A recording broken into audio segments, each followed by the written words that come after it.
Chicos, chicas, muy buenos días. Qué gusto poder acompañarles en esta mañana en 9:04. Aquí estamos arrancando con la voz un poco quebrada, porque hoy amaneció un poquito más frío, ¿no? Esta mañana sí. Así es que vamos a revisar cuál es el reporte del tiempo para hoy desde el INAMI, qué es lo que se dice de este martes 16 de enero.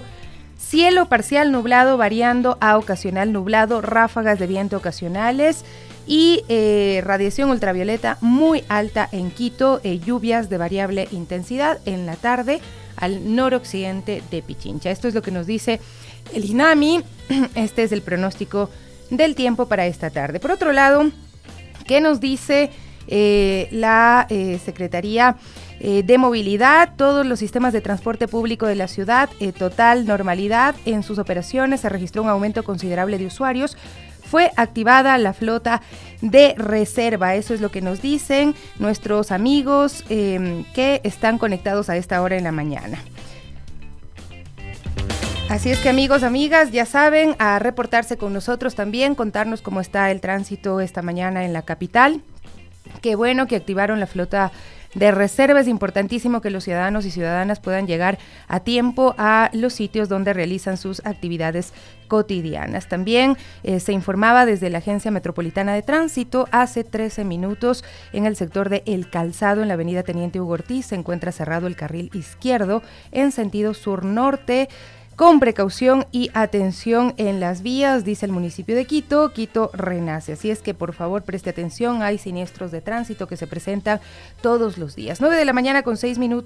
Vamos a recibir ya a nuestra invitada para hablar de un tema que ha generado muchas inquietudes por parte de la ciudadanía. Es Verónica Legarda, viceministra de Educación, quien nos acompaña en esta mañana. Muchísimas gracias por conectarse a través de la vía telemática para que podamos hablar acerca de los protocolos de atención que está implementando el Ministerio de Educación frente a la situación compleja que vive el país y a los ingresos también que han sido calificados como no autorizados, de personas no autorizadas también a las clases virtuales. Verónica, bienvenida, muchísimas gracias, viceministra, por acompañarnos.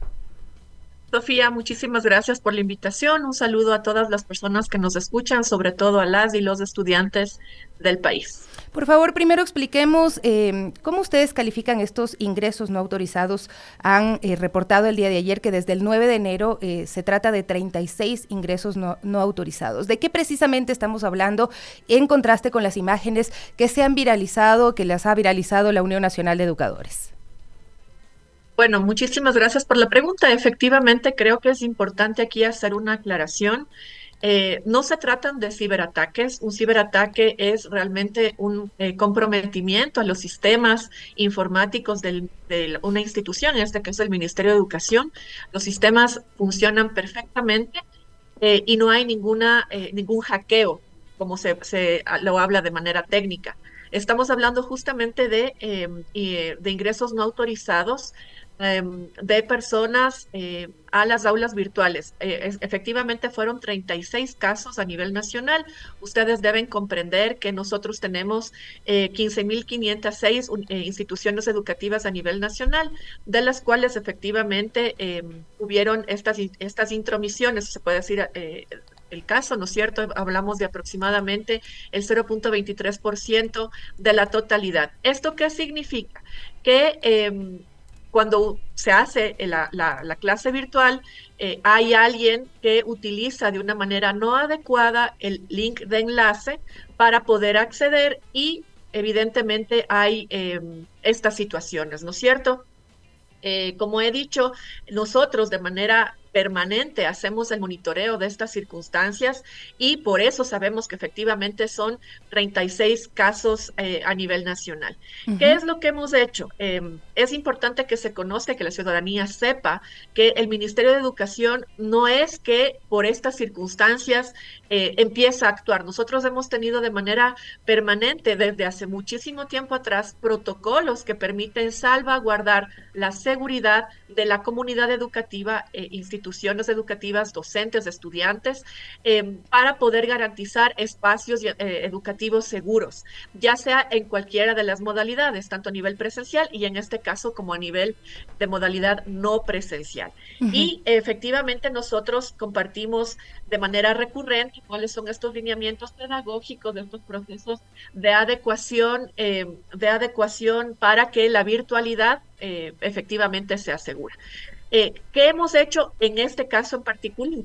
Hemos hecho, obviamente, un monitoreo de cuáles son las claves personales de los estudiantes, que se utilicen los correos institucionales que tanto los docentes como los estudiantes tienen para garantizar un acceso correcto y con control adecuado de las instituciones educativas.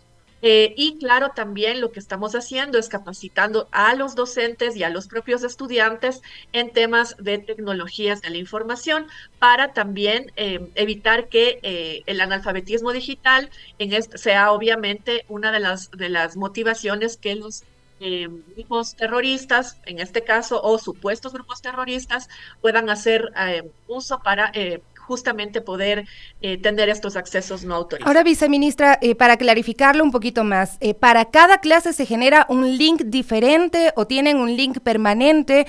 ¿Quién recibe este link y cómo se distribuye? La plataforma que usa el Ministerio de Educación es una plataforma Microsoft, eso es muy importante que se sepa. Estas plataformas tienen unos resguardos de seguridad absolutamente comprobados a nivel internacional y estas plataformas están a disposición de los docentes y son ellos quienes evidentemente crean a través de las mismas las aulas virtuales para las y los estudiantes. Ellos generan el entorno virtual, el espacio, y son ellos quienes manejan las claves. Evidentemente, porque a veces, ¿no es cierto?, las comunidades educativas, los padres de familia en sus hogares, a veces puede ser que no tengan una computadora, por ejemplo, se conectan a través de cualquier dispositivo. Entonces, evidentemente, al ser una clave de uso personal, la responsabilidad también recae a nivel personal. Nosotros, como le he mencionado, tenemos absoluta claridad de que evidentemente hay que salvaguardar la seguridad de las y los estudiantes y sobre todo también de las y los docentes para evitar que esto vuelva a ocurrir. Y estamos haciendo el seguimiento permanente, no solamente a través del tema de tecnologías de la información, sino también a través del acompañamiento psicoemocional, socioemocional, en el caso de que hubieran habido estas circunstancias en estas instituciones educativas, para también acompañar en los procesos de denuncia en el caso de alguna amenaza en particular. Esto es Pero importante. además de, sí. Se están denunciando estas intromisiones a estas aulas y además se puede verificar que se trató de armas reales o de que estas personas que han ingresado encapuchados son realmente miembros de estos grupos delincuenciales. Nosotros hemos hecho el acompañamiento para que las personas que han sido víctimas de esto puedan hacer las denuncias. Evidentemente, una denuncia es de carácter personal y también dependerá si la persona quiere o no denunciar. Pero evidentemente el acompañamiento es permanente. Ya, si esto es o no un ataque de grupos terroristas, como lo ha denominado el gobierno nacional, ya no es un tema que el Ministerio de Educación tiene que designar. Esto se hace a través de una investigación. Nosotros no podemos ahora mismo saber si se tratan o no de grupos terroristas. Esto es algo que la justicia debe determinar. Por eso Ujú. nosotros hemos instado a que las personas que han sido víctimas puedan hacer estas denuncias y ofrecemos absolutamente todo el acompañamiento también jurídico desde los niveles distritales para que en el caso de que así lo deseen, las personas puedan denunciar. Ahora, Pero hay creo algo que que hay que sí es estar muy, claros, sí. viceministra, y es que estamos en una situación compleja en la que todo, absolutamente todo, se maximiza y nos da miedo. Y nosotros hemos venido como sociedad enfrentando este incremento de la delictividad en el país desde que te llama alguien, cualquier persona, a tu número celular, que de dónde lo obtienen uno no sabe, y te llaman y te dicen, yo soy del grupo de los choneros, tienes que pagarme tanto.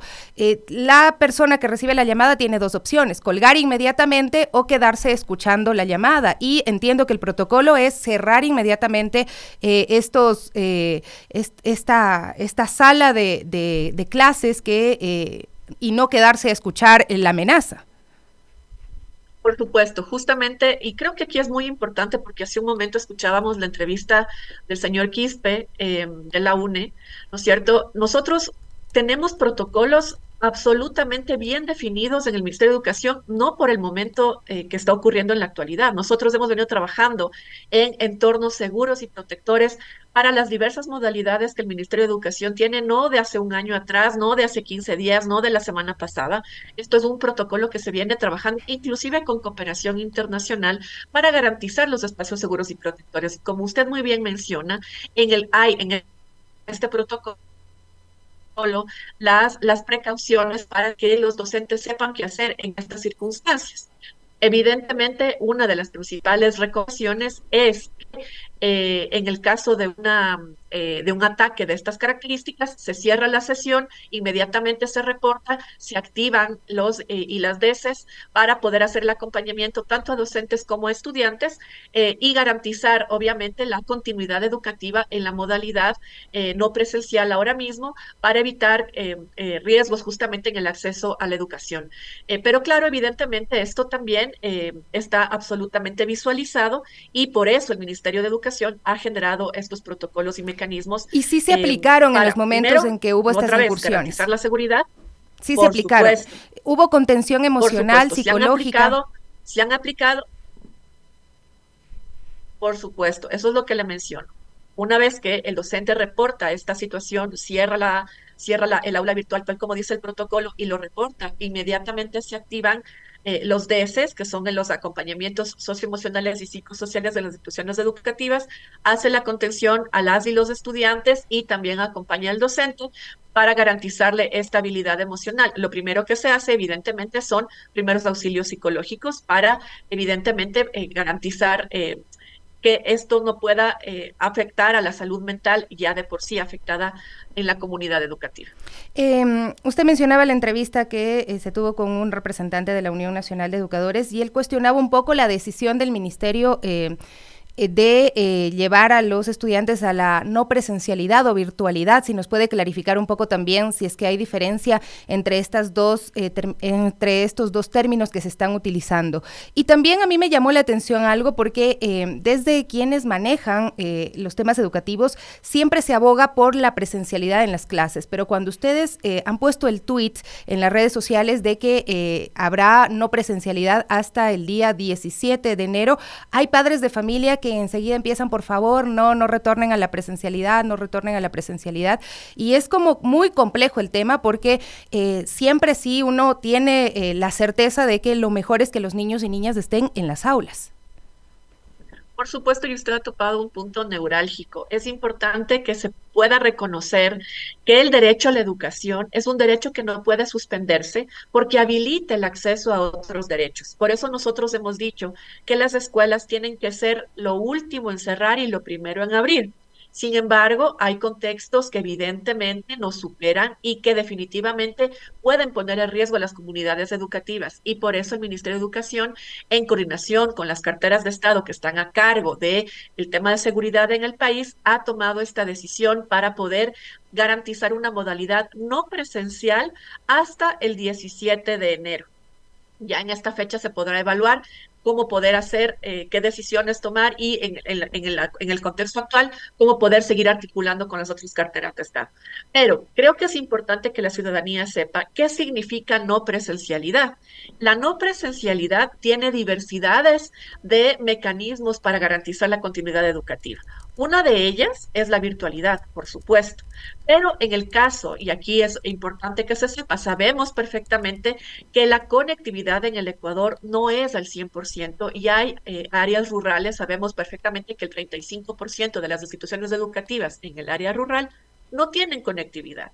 Y lo que allí se hace es, evidentemente, activar las otras modalidades no presenciales, acompañamientos escolares de profesores en las casas de los estudiantes, la entrega de fichas pedagógicas virtuales para la continuidad de los aprendizajes y diversas otras modalidades con otros tipos de recursos educativos para garantizar esta continuidad educativa. En el caso efectivo de cómo se da el proceso de no presencialidad en el Ecuador, creo que es importante también que se sepa que no es que el Ministerio de Educación ha venido actuando de una manera, eh, digamos, pues, sin ningún tipo de reflexión o improvisada. Nosotros apenas supimos lo que estaba ocurriendo el lunes en la noche, el 8 de enero, después de conocer efectivamente cuál era la situación a nivel territorial. Nosotros en ese mismo momento tomamos la decisión de poder enviar a la no presencialidad a 483 instituciones educativas. ¿Cómo obtuvimos este dato? Nosotros de manera recurrente trabajamos con los territorios, con las direcciones distritales del Ministerio de Educación y con las coordinaciones zonales para saber efectivamente qué es lo que el contexto territorial nos indicaba. Por eso nosotros el día martes amanecimos con 483 instituciones educativas y no presencialidad y decidimos efectivamente seguir monitoreando la situación. Por eso al mediodía del día martes 9 de enero, nosotros supimos que era necesario que las instituciones educativas a 2 kilómetros de los centros privados de libertad y de los centros de adolescentes infractores también vayan a presencialidad.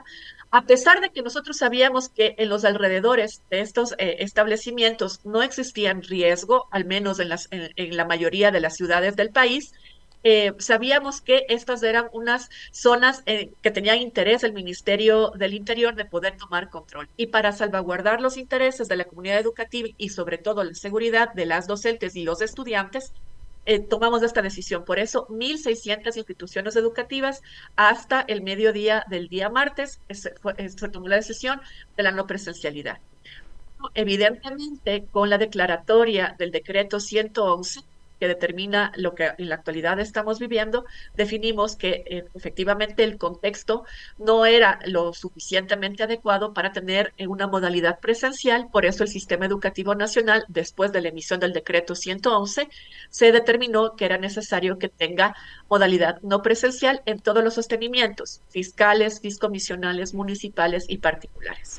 El representante de la UNE también mencionaba otro punto, decía que no han podido reunirse con el Ministerio de Educación y que quieren hacer estos planteamientos porque consideran que todo el sistema y toda la comunidad educativa está sufriendo amenazas y pues otro tipo de riesgos desde hace tiempo atrás. Entiendo que ustedes también están manejando este plan Escuelas Seguras que viene desde el gobierno anterior.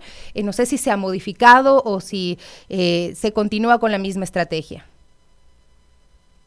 Bueno, creo que es importante también que la ciudadanía conozca que el Ministerio de Educación no es que primero actúa porque algún actor externo nos dice qué o cómo debemos actuar. El Ministerio de Educación es el ente rector de la política educativa a nivel nacional y tenemos la competencia como parte del Estado, de garantizar la educación. En esa línea, evidentemente, hay varios actores interesados en poder fortalecer y que inclusive son mucho más positivos que la UNE para poder trabajar temas de la política pública. Nosotros nos hemos reunido, así como con la UNE, con la diversidad de los gremios a nivel nacional que han solicitado alguna respuesta del Ministerio de Educación. Nosotros con la UNE, de hecho, nos reunimos hace aproximadamente un mes atrás con la UNE y, como he dicho, con los demás gremios de la educación para poder retroalimentar el plan institucional que en la actualidad nosotros tenemos, para poder fortalecer la política pública nacional. Nosotros ya nos reunimos con la UNE y nosotros con la UNE, con la UNE y los demás gremios tenemos algunos criterios en común, por ejemplo, con el proceso de revalorización docente y también con el proceso de poder seguir trabajando en una comunidad educativa segura. En esa línea, justamente, nosotros hemos visualizado que no hay que hablar solamente de escuelas seguras, sino de comunidades educativas seguras, porque es muy importante que las comunidades educativas, padres y madres de familia, autoridades locales, líderes barriales, estudiantes, docentes y los demás sectores interesados en torno a una unidad educativa o una institución educativa puedan vincularse en una lógica de apropiación comunitaria del proceso educativo que una escuela puede gestar en los territorios. Entonces, desde esta perspectiva, nosotros sí estamos migrando hacia un programa de escuelas educativas, de comunidades educativas seguras que permitan fortalecer esta apropiación comunitaria.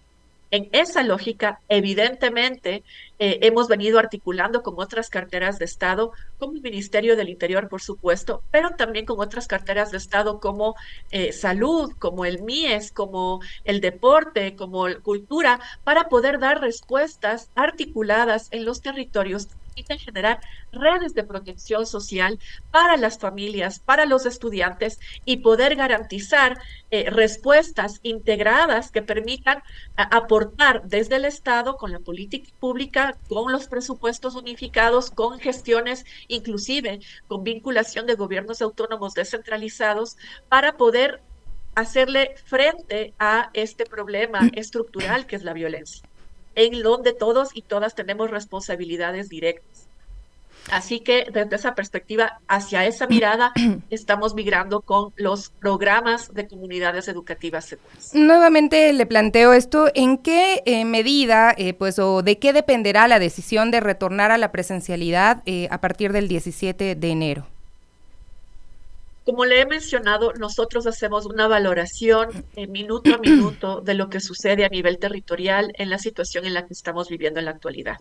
Nosotros con esta retroalimentación desde los territorios tomamos una decisión siempre articulada con las carteras de Estado responsables de la seguridad para poder definir efectivamente qué es lo que va a ocurrir a partir del día miércoles. Y en esa línea, cuando nosotros tengamos las decisiones identificadas, inmediatamente comunicaremos qué es lo que va a ocurrir. Pero nuevamente, los temas de seguridad son temas que le corresponden definir, cerciorar, además garantizar al Estado desde otras carteras de Estado. Nosotros como Ministerio de Educación no mal podríamos decir tal o cual territorio es seguro porque no es nuestra competencia. Lo que sí, sobre la base de lo que nos dice el texto, tomaremos las decisiones más acertadas y más adecuadas para salvaguardar los intereses de las comunidades educativas. Nada más una recomendación para los padres, para los estudiantes, para saber cómo abordar estas situaciones y esta compleja realidad en la que estamos viviendo en este momento como país. Evidentemente, esta es una situación que puede poner mucho estrés a las familias, a los hogares a nivel nacional. La primera recomendación, evidentemente, es poder hablar con las y los, con sus hijos e hijas, poder reconocer cuáles son las emociones que están surgiendo en este momento para poder contener en los propios hogares. Siempre es importante también que dentro de los hogares se sepa la importancia de consumir información oficial, de hacerle frente también a lo que mucho sucede en estos contextos, las noticias falsas, las cadenas que se pasan en WhatsApp, que además lo único que hacen esto es espectacularizar las situaciones de violencia y también hacer apologías de muchas situaciones que muchas de ellas a veces también son falsas. Entonces, es importante también que la ciudadanía sepa que siempre hay que consumir fuentes de datos oficiales, certificadas, garantizadas, para evitar que la situación se nos salga de las manos. Y por otro lado, desde la contención emocional, padres y madres de familia, poder reconocer cuáles son los sentimientos que en los hogares están gestando para poderlos contener. Y en el caso de que haya alguna situación que se salga de las manos de los hogares, poder hacer también mano de los servicios sociales que tiene el Estado para garantizar la salud mental, sobre todo de las niñas y niños que son los principales afectados en estas situaciones. Muchísimas gracias, viceministra, por acompañarnos el día de hoy. La viceministra de Educación, Verónica Legarda, hablábamos sobre los protocolos de atención en casos de ingresos no autorizados a las clases virtuales y otros temas también importantes que tocar en esta materia. Hasta pronto, muy amable. Muchísimas gracias, Sofía, que tengan un buen día. Igualmente, 9:28, vamos a hacer una pausa. Garantizar la educación es importantísimo en este momento. Hay que ver qué pasa a partir del 17 de enero, cuando se retorne a la presencialidad, y quiénes sí podrán hacerlo, porque lastimosamente muchos de los sectores más vulnerables, pues de pronto decidirán que ellos no retornen a la presencialidad, y esto es sumamente doloroso porque lo más importante importante es que los chicos y chicas puedan desarrollarse en estos entornos educativos, estar con sus compañeros. Ya pasaron por una pandemia, ya pasaron por una situación muy compleja, así es que es también una responsabilidad del Estado garantizar que estos entornos sean seguros, garantizar que puedan realmente tener la seguridad de ir a los establecimientos educativos y recibir clases, aprender, pero también desarrollar y generar esos vínculos comunitarios que son tan necesarios en esta misión de recomponer el tejido social en nuestro país. Una pausa y volvemos enseguida con más. Estamos ya de regreso, 9:31 minutos. Muchísimas gracias a ustedes, queridos amigos y amigas, por sus mensajes a través de las redes sociales. También estamos pendientes en torno a las sugerencias, inquietudes que tienen. Nos dicen en Sangolquí, algunos establecimientos tienen problemas de conexión. Si es que se podría pasar a Zoom, podría generar mayores posibilidades de ingreso, es lo que nos dicen, porque el Teams a veces es imposible. Bueno, en realidad es la conectividad que tiene el país y esto también es un tema que abordar con las empresas proveedoras de estos servicios de internet, porque en zonas como la Floresta, lo digo y lo repito muchas veces, no hay siempre conectividad, es difícil, pero bueno, si uno tiene Wi-Fi, sí, pero por lo menos con los datos no funciona siempre, ¿no? Entonces es un tema complejo. Lo ideal siempre sí es que los chicos estén en las aulas, puedan retornar, ojalá y pronto, a la presencialidad. 9:32 minutos, ayer nuestra compañera Evelyn Caiza estuvo siguiendo esta movilización, este plantón y movilización que se realizó para exigir justicia por Carla Guaigua. Esto fue en Mejía, en Machachi, y realmente es este compromiso, este mensaje de que estamos con ustedes, estamos con las víctimas en esta exigencia por justicia para las víctimas de femicidio en nuestro país. Evelyn, adelante. Qué gusto saludarles. Nosotros nos encontramos en el mercado central de Machachi para reportarles un presunto femicidio. Y es que ni bien empezó el año, el 7 de enero se reportó la muerte violenta de Carla Guaigua, una mujer de 26 años que habría sido asesinada a golpes en manos de su conviviente. Pero eso no es lo peor. Lo peor es que Carla deja en la orfandad a un pequeño niño que nació prematuro y necesita varios tratamientos médicos que no pueden ser realizados debido a la falta pues del padre o de la madre. Vamos a conversar un poco con el abogado para ver qué es lo que nos comenta sobre este proceso. ¿Cómo está, doctor? Cuéntenos un poquito lo que nos comentaba, y es que no se puede avanzar con el tratamiento, con las intervenciones del pequeño niño, ya que no hay las autorizaciones. Y además de atrapar y hacer justicia por Carla, atrapar al presunto femicida, pues ahorita la prioridad sería primero velar por la salud de ese bebé. Muy buenas tardes con todos ustedes, muy buenas tardes de Radio Pichincha. Mi nombre es el abogado John Díaz. Nosotros el día de hoy estamos realizando conjuntamente con la Junta Cantonal de Protección de Derechos, estamos sacando nosotros una orden de custodia temporal emergente, ya que la salud es crítica, producto de los golpes, como ustedes lo mencionaron, que recibió en el embarazo, y necesita ser practicado 2 operaciones quirúrgicas de urgencia por el tema pulmonar y por el tema de unas hernias que poseen los testículos. Entonces, de esta forma tenemos la colaboración conjunta con Fiscalía. Igual de este modo también se ha sacado las medidas de protección necesarias para todos los familiares, para que este señor no se pueda acercar y ninguno de los familiares pueda ser intimidado en este tema. Pero el señor está prófugo, ¿no? Está prófugo, ¿qué se está haciendo? Efectivamente está prófugo, lo que ya nosotros como centro, igual con Fiscalía, hemos gestionado. Ya está la difusión de alerta para el señor, está con boleta de detención. Tenemos indicios que ya prácticamente lo localizaremos muy pronto, ¿no? Ok, y ahora decíamos también un poquito, vamos a avanzar porque se están movilizando a la Fiscalía también, y los golpes que el bebé recibió debido a una paliza que este presunto femicida le había propinado a Carla es lo que le hace tener estas fallas tanto en sus testículos como en sus pulmones. Sí, efectivamente, ya que el bebé nace prematuro y dentro de sus últimos meses es el desarrollo de los pulmones, por eso tiene la grave afectación pulmonar, y también producto de ello el tema de la hernia en los testículos. Ok, muchas gracias, abogado. Bueno, se esperará que el proceso continúe y pues que se declare también la sentencia máxima en caso de comprobarse.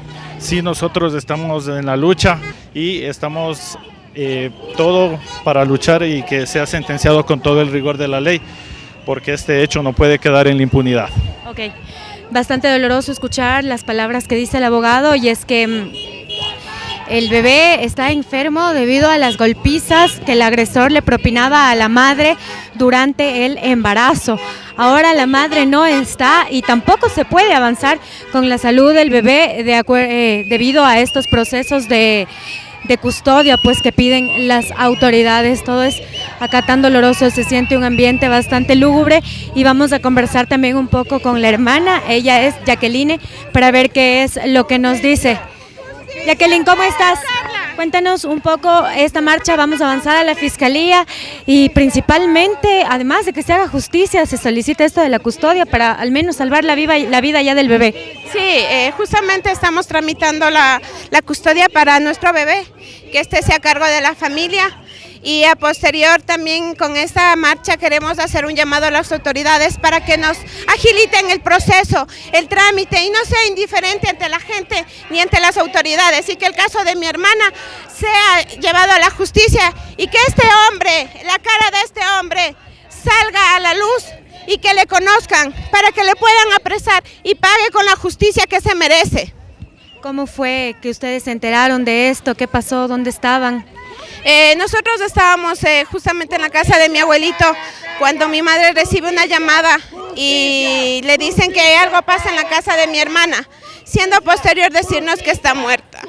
Cuando llegamos, el tipo estaba ahí fingiendo que mi hermana se había suicidado y planeó tan fríamente y cobardemente la muerte de mi hermana que le dio tiempo a acomodar muchas cosas que no le resultaron, y aquí estamos pidiendo justicia. Pide la sentencia máxima.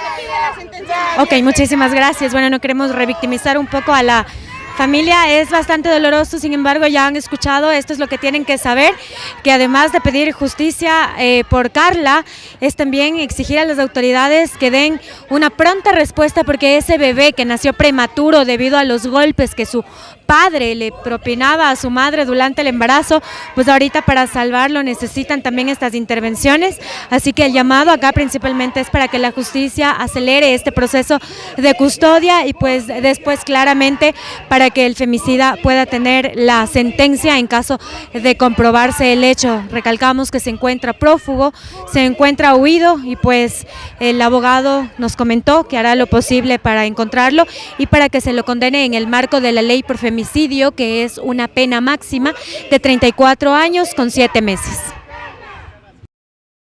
De verdad que conmueve muchísimo, duele el alma escuchar estos casos, saber que hay un bebé de tan solo 4 meses sufriendo la ausencia de su madre y sufriendo de las consecuencias de los golpes que ella recibía durante el embarazo.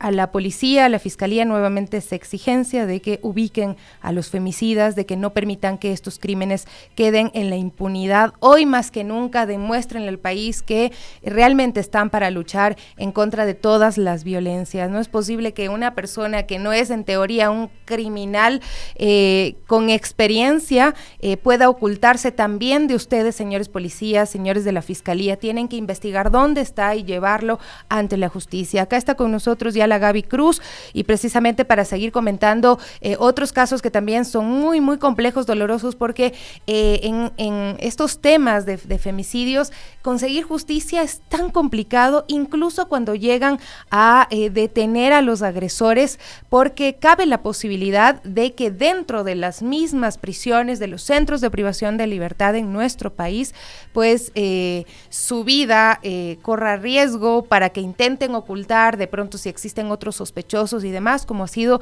el caso que les vamos a contar a continuación. Buen día, mi Sofi, amigos y amigas de los Guarmis. Así es, pues comentarles que Johnny Caiza, procesado por el feminicidio de Leti Cando, falleció mientras se encontraba detenido en la cárcel El Inca, ubicado en el norte de Quito.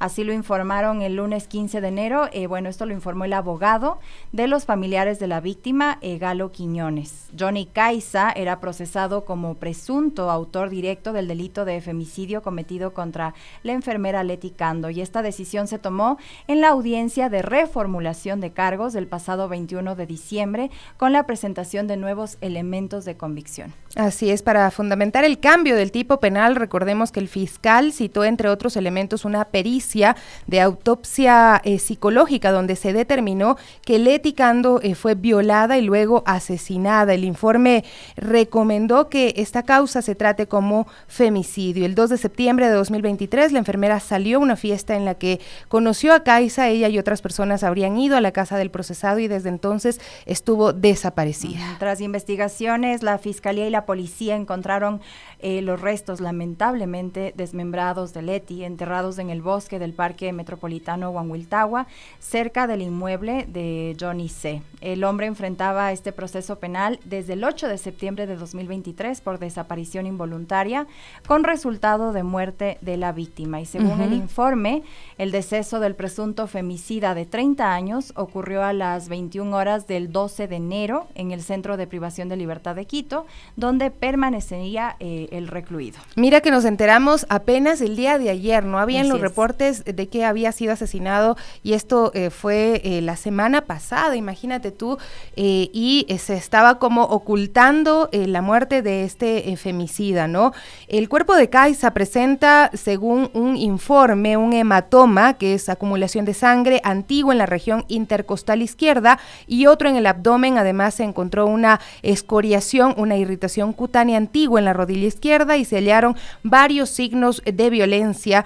Respecto a la causa de muerte, se presume que fue un edema agudo pulmonar, una afección causada por exceso de líquido. Sin embargo, esto aún está en proceso de verificación por parte de medicina legal, porque en su momento también el fiscal nos había dicho que aparentemente también había esta otra teoría de que se había intoxicado por el consumo de medicinas o de drogas. Esto no se sabe todavía hasta tener los resultados del examen médico legal y conocer cuáles fueron las causas de su deceso. El fiscal nos decía que la acción penal se extingue obviamente con la muerte del principal sospechoso acusado, pero hay otra persona más, otro ADN que se encontró en el cuerpo de Leti, y esta persona no ha sido vinculada, no ha sido denunciada por el delito de violación, porque es muy raro, de verdad, genera ya muchas dudas que Johnny Kaisa haya sido asesinado o haya fallecido al interior de un centro de privación de libertad, nuevamente lo decimos, bajo custodia del Estado. Ajá, y hay que decirlo también, no es el primer caso que denunciamos de que son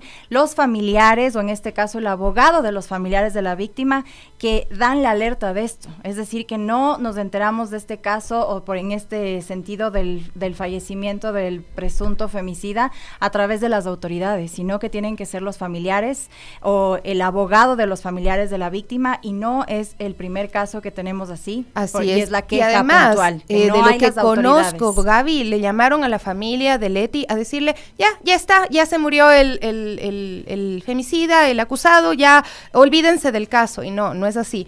No pueden negarnos justicia, tiene que esclarecerse completamente este caso, cómo ocurrieron los hechos, aun cuando ya Johnny Kaisa lo asesinaron o se suicidó o tuvo algún problema con esta intoxicación de la que se habla.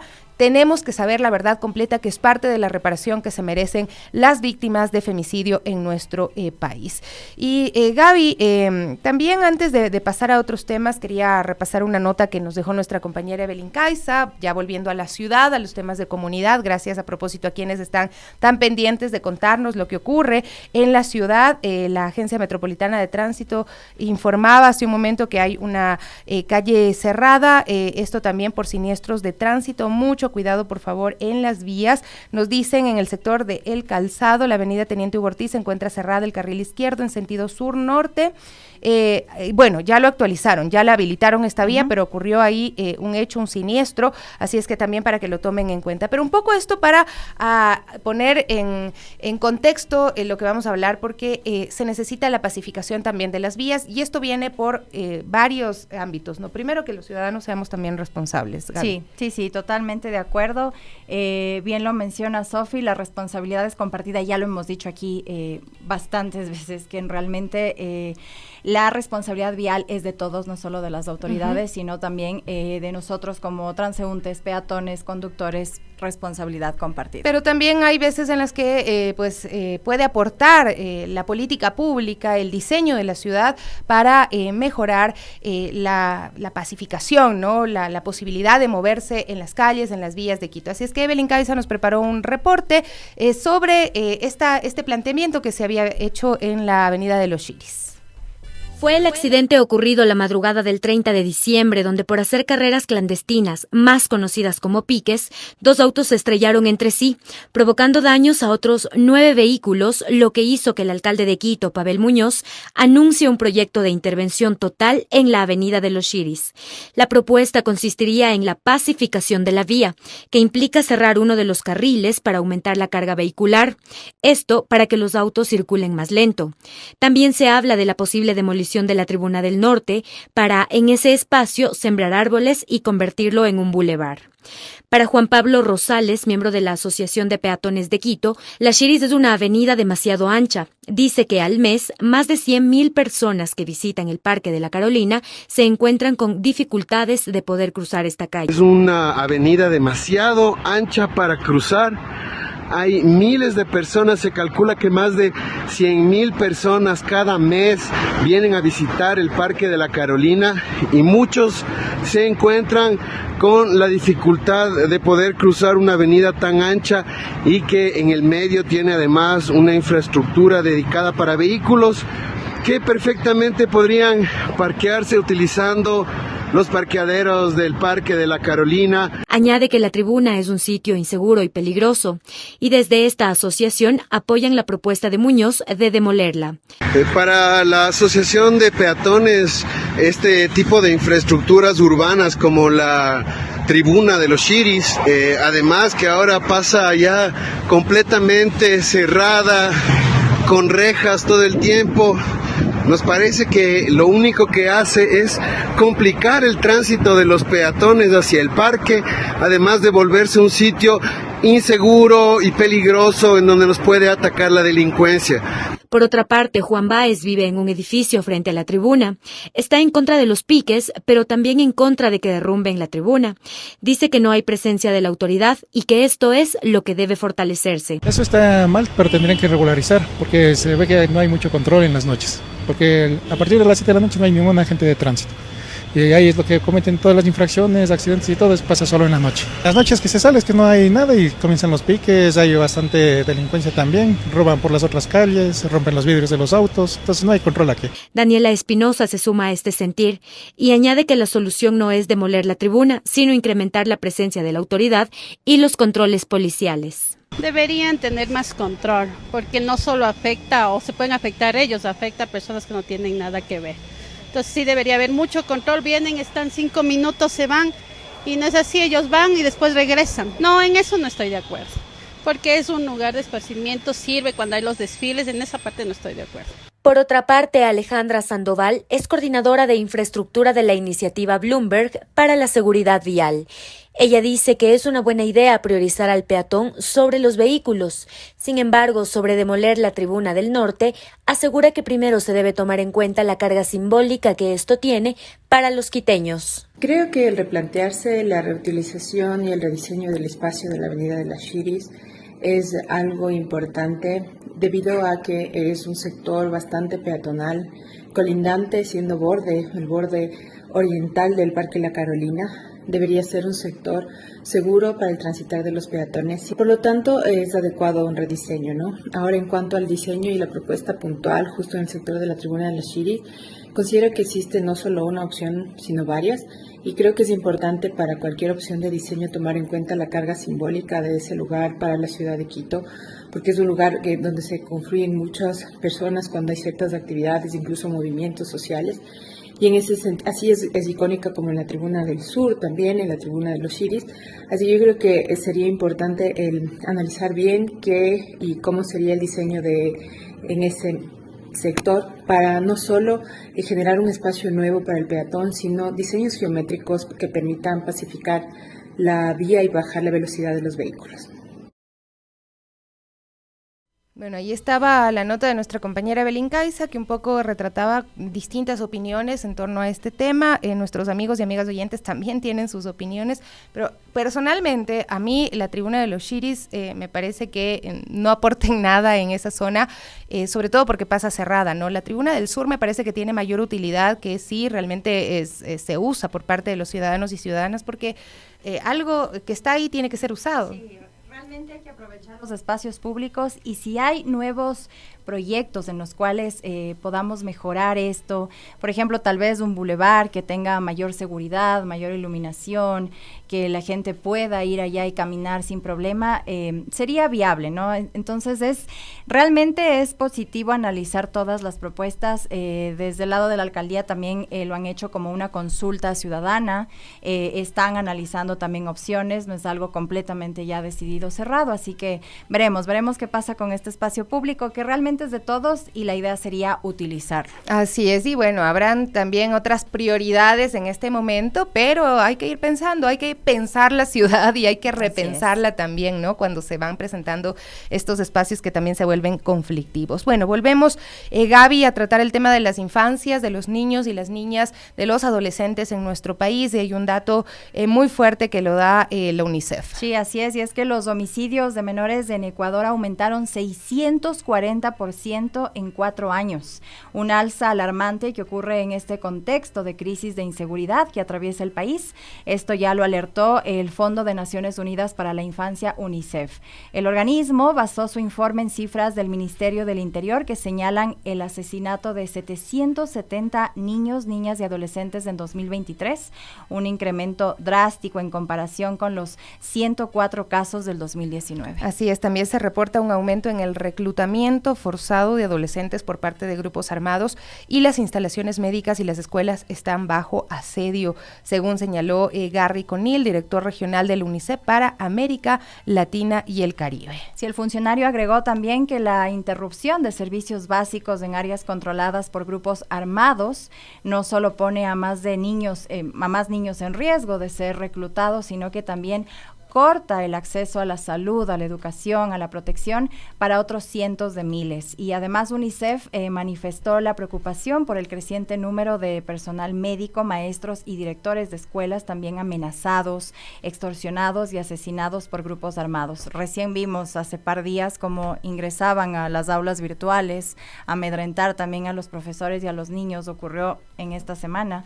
Entonces todo esto alarma mucho a la UNICEF. Así es, y de la misma manera el organismo de las Naciones Unidas advierte que la crisis de seguridad existente que escaló la semana pasada y provocó el cierre temporal de escuelas en todo el país priva a más de 4.3 millones de niños y niñas de servicios educativos adecuados. Esto lo abordábamos, tuvimos también como entrevistada a la viceministra de Educación, quien nos daba la pauta de que sí hay una preocupación también por parte del ministerio de que los niños y niñas puedan regresar a la presencialidad, puedan volver a las aulas, pero para esto hay que garantizarles primero la seguridad, la certeza de los padres y madres de que sus niños van a ir a la escuela y no van a enfrentar episodios que puedan quedar grabados en su retina para siempre, que ha sido muy lamentable también tener que enfrentar estos hechos, ¿no? Pero de lo que hemos visto y de la evidencia que existe, realmente en muchos de estos casos, más los hogares y otros sitios son menos seguros para los estudiantes que las propias escuelas, así es que el análisis pues debe ser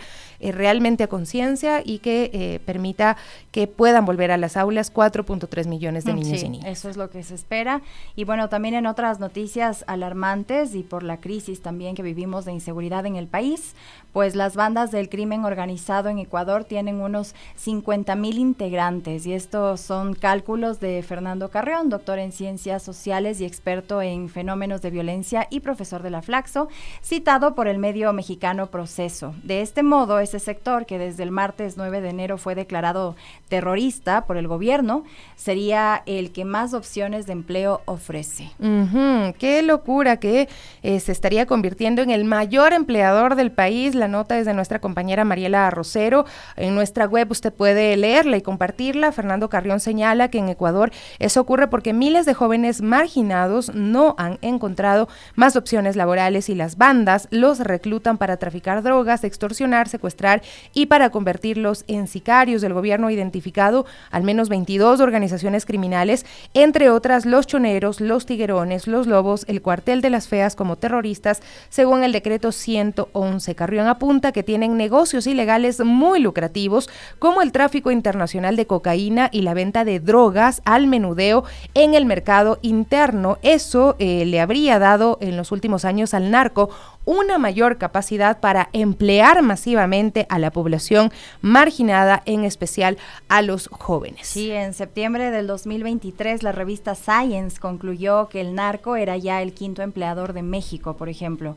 Tiene de 160,000 a 185,000 personas contratadas. La única forma de acabar con esta realidad es evitar el reclutamiento de nuevos miembros. Los grupos criminales, según esta investigación, alistan a 350 personas en sus filas cada semana. Qué locura. En Ecuador en estos días las noticias muestran a militares y policías deteniendo a jóvenes que cantan pues algunas canciones que se identifican con estos grupos. Sí, y otros himnos de la narcocultura y que se vuelven sicarios, que matan a sangre fría, ¿no? Ellos son captados por las bandas del narcotráfico, serían ellos los principales patronos del país, con 50,000 ecuatorianos empleados en esta nómina macabra que superaría a las plazas que ofrecen otras empresas. Sí, la revista Proceso cita datos de la Superintendencia de Compañías del Ecuador, proporcionados también por Carrión y revisados por Radio Pichincha, para mencionar a las empresas que más empleos ofrecen en el país.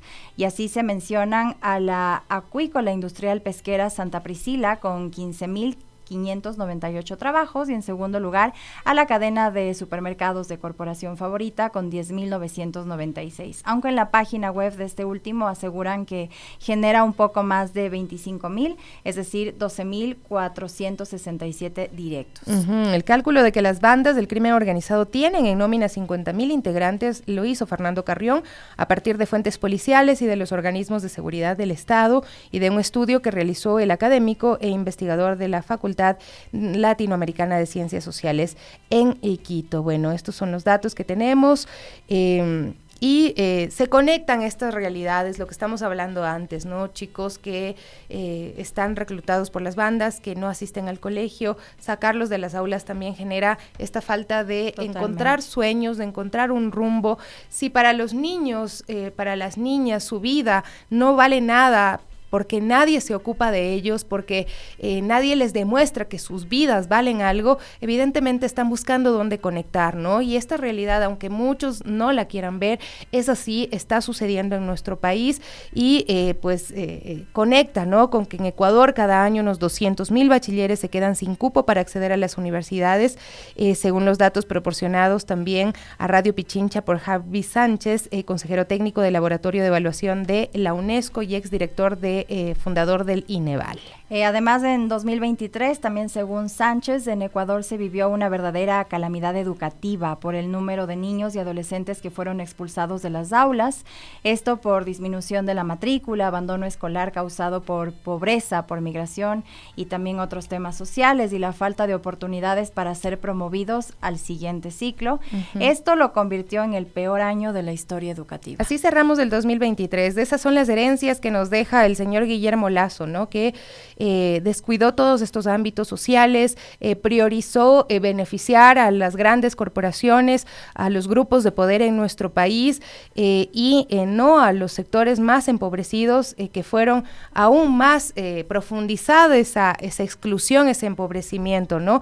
Así es que bueno, con esto nosotros estamos cerrando también con ese llamado a generar conciencia y a entender todas las aristas de este problema social que estamos pasando. No podemos simplemente pensar que esto apareció de la nada. No, esto es consecuencia, lo que estamos viviendo hoy es consecuencia del abandono, de la exclusión de estos grupos también de personas que han sido olvidados, donde no hay inversión pública, donde no hay sueños, donde no hay oportunidades. Uno tiene que vivir por algo, tiene que tener una ilusión de vivir. Yo sé que le pasa a usted, que usted está planificando, pero siente que tiene las oportunidades. Quizá usted nunca pasó hambre en su vida, hay otras personas que sí, y que sienten que quizás su vida no vale mucho, y por supuesto, si su vida no vale mucho, tampoco la vida del otro debe valer demasiado. Así es que estas realidades están conectadas con lo duro que estamos viviendo en este momento y hay que ocuparse de ello de forma integral. Sí, así es, y también hacer un llamado a las autoridades, que sabemos que la crisis de inseguridad es prioridad en este momento, pero no podemos dejar de lado también estos llamados hacia la salud, hacia la educación, que es muy importante, hacia los derechos humanos, hacia los derechos de las mujeres. Así que aquí somos el espacio en que siempre vamos a estar recordando esto, y es un llamado a las autoridades y a la ciudadanía en general. Ya nos vamos, gracias Carlitos, gracias Patito. Sole nos dice, gracias Sofía, los seres humanos necesitamos espacios por crecer y oportunidades para una mejor sociedad. Chao, chao, mañana volvemos con más de Las Guarmis. Las Guarmis se despiden por hoy.